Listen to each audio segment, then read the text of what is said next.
Hi everyone, the topic for this week is positive and negative punishment. So, in the Cooper text, positive punishment is defined as a response followed immediately by the presentation of a stimulus to decrease the future frequency of that behavior. Negative punishment is defined as a response behavior followed immediately by the removal of a stimulus or decrease in the intensity of the stimulus that results in similar response occurring less often. So, just like in positive and negative reinforcement, positive and negative mean in terms of presenting or decreasing, adding or removing, not so much of good or bad.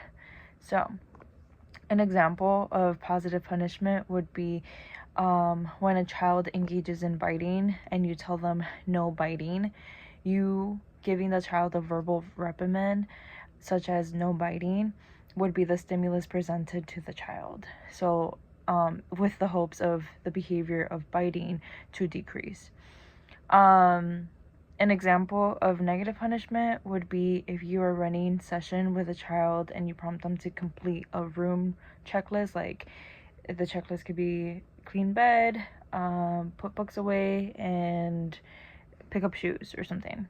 And the child refuses and doesn't get everything done, then you remove the dance party that usually comes after completing the room checklist. Removing or not engaging in the dance party would be the stimulus removed in order to decrease the behavior of not completing the room checklist. Especially if you set that up as an expectation or as a prompt saying like, oh, first room checklist, then dance party. That would be an example of negative punishment.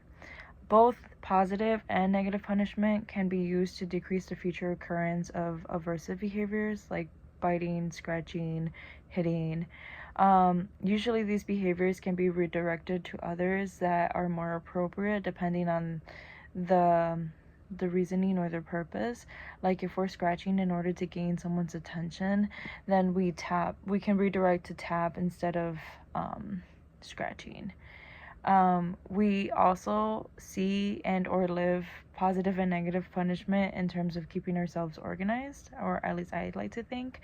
This could be like when you forget to pay a bill and then you get a late fee. This would be an example of positive punishment because that late fee was added. Therefore, the behavior that you would want to decrease is paying your bill late. Instead, we would want to pay it on time to avoid the late fee. But that's all I have for today. Thank you.